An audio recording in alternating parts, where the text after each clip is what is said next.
Hey y'all, Colleen Gary here, but I've got a boatload of homework sitting on my desk and calling my name, so we're gonna keep this short and sweet tonight.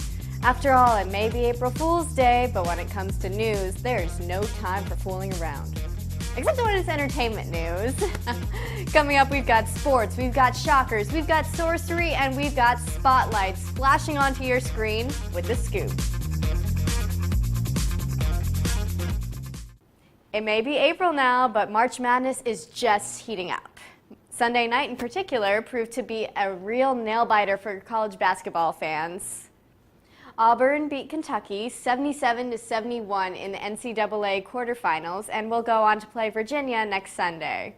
The bigger shock, however, came in the game between Michigan State and Duke, both of whom went into the game with 32-6 records. In one of the biggest upsets in March Madness history, though, the number 2 Spartans managed to sneak by the number 1 Blue Devils with a score of 68-67, snagging themselves a coveted spot among the Final Four against the Texas Tech Red Raiders in the upcoming semifinals.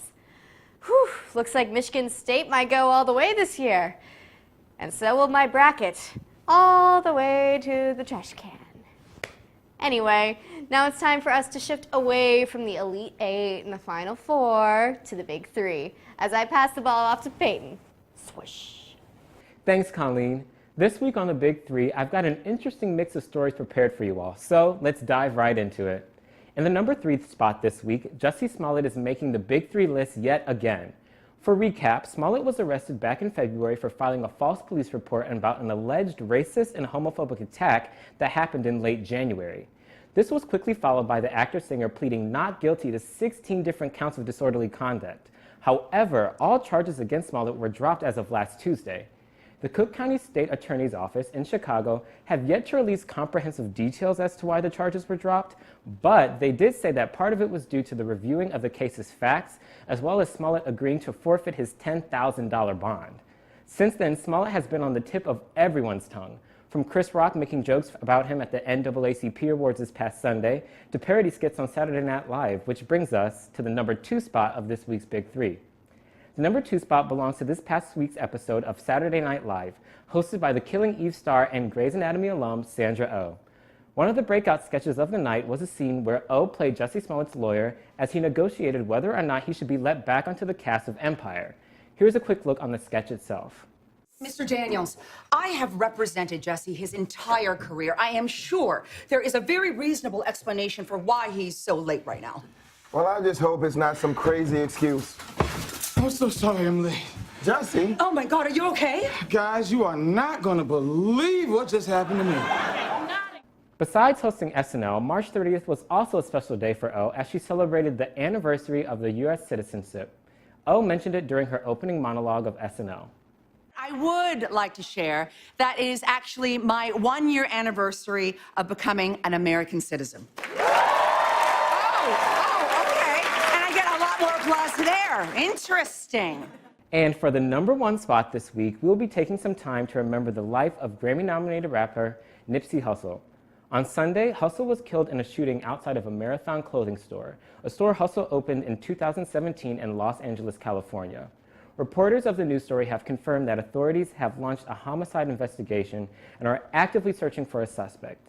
Since the time of the shooting, Hussle's store has become a memorial to the late rapper and the other casualties of the shooting, with fans and mourners alike laying flowers and lighting candles in tribute to Hussle.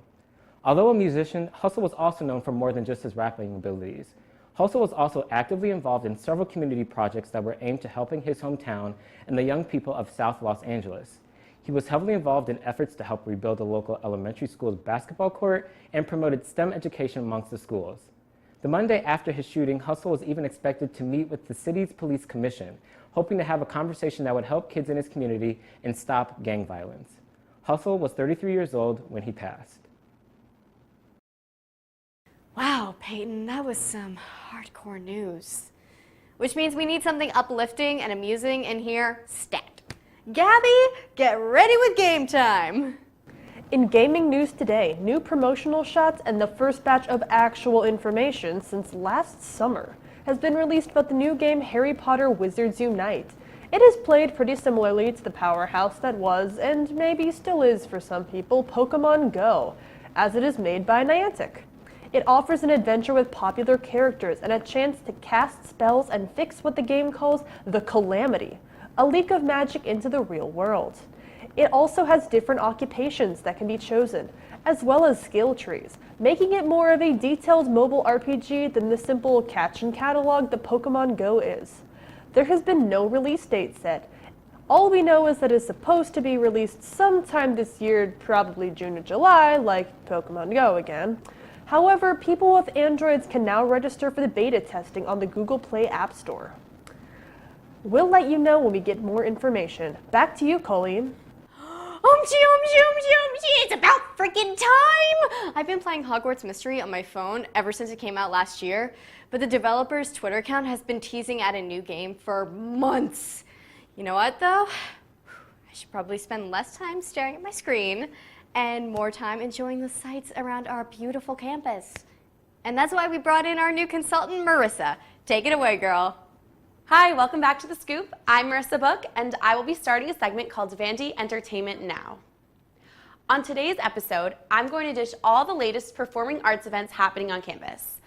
First, the musical theater group known as Vanderbilt Off-Broadway, or VOB for short, will be putting on the production of Island Song. This musical takes you through a year in the lives of 13 characters, all trying to make it in Manhattan. With the fast-paced city life, they each work through their own complex relationships and obstacles that life hurdles at them. With scantily clad walls, pot-smoking hipsters, and just a bit of roleplay, Island Song is definitely not a show you'll want to miss. Show dates are Friday, April 5th, with the first show at 6:30 and the second show at 9:30. The next day, Saturday, April 6th, there will be another show at 8 p.m. Next, a different but equally talented theater group, Vanderbilt University Theater, known as VUT, will be performing the ancient Greek drama of the Suppliants. While set in the past, this play could very well make today's headlines. With an impeding immigration case pending, the Greek king has to answer the question of aiding those in need or rejecting their pleas. Reimagined in a contemporary setting, this abbreviated adaptation explores dislocation and community through the timeless figure of the refugee. Show dates are April 4th through 6th at 8 p.m. and April 7th at 2 p.m., all located in Neely Auditorium. The final performance group I will be discussing is not theater, but singing. The Pakistani Student Association will be putting on a century-old South Asian musical tradition entitled Ghazal, an Ode to Love. This event will take place at the SLC Ballroom A on Saturday, April 6th at 5 o'clock. That's all for today. Back to you, Colleen.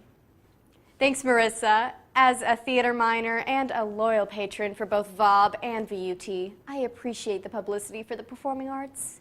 And speaking of artwork, it's time to discuss the art of haute couture. I know that pretty much all my fashion wins come from red carpets or highly publicized, highly glossed up spectacles.